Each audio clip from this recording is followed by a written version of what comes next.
বীরভূমের লাভপুর থানার মুন্ডু মালিনীতলা এলাকায় গত 19 মে ডাকাতির ঘটনা ঘটে। জানা যায় 19 মে রাত 10টা নাগাদ সাঁইথিয়ার সুরেন্দ্র অয়েল মিলে টাকা আদায় করে ফিরছিলেন এক কর্মী। লাভপুর থানার মুন্ডু মালিনীতলা আসতেই কয়েকজন দুষ্কৃতী একটি 4 চাকা গাড়ি নিয়ে ঘিরে ধরে। সেই সময় গাড়িতে থাকা টাকা নিয়ে চম্পট দেয় দুষ্কৃতীরা। পরের দিন লাভপুর থানায় লিখিত অভিযোগ দায়ের করা হয়।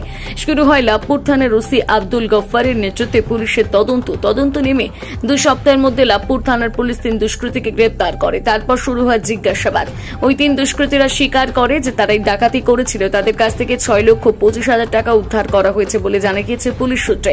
লাভপুর থানার পুলিশের সহযোগিতা পেয়ে খুশি সাঁইথিয়ার সুরেন্দ্র অয়েল মিলের কর্ণধার ও কর্মীরা।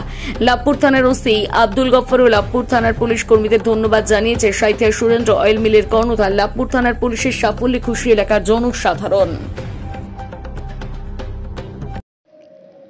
আমাদের তেল মিল আছে, তো তেল খোল বেচার লেগে যায় আর কিছু টাকা কালেকশন করে আনে।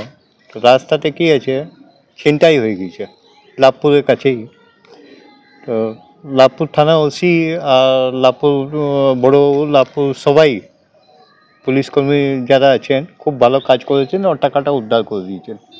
এটা 19/5-এর ঘটনাটা, মানে খুব ভালোভাবে উদ্ধার করেছেন আর দুষ্কৃতীরা সবাই ধরা পড়েছে আর কি।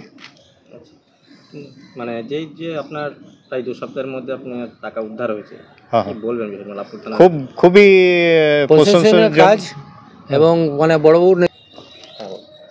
তো এই যে উদ্যোগ লাভপুর থানা কিভাবে দেখছেন আপনারা?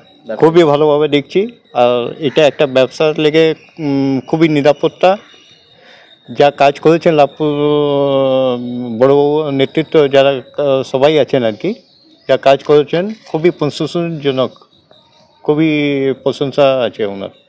আপনার নাম পরিচয়? সঞ্জয় কুমার কোচর, সাঁইথিয়া বাড়ি। হ্যাঁ, সুন্দর মিল।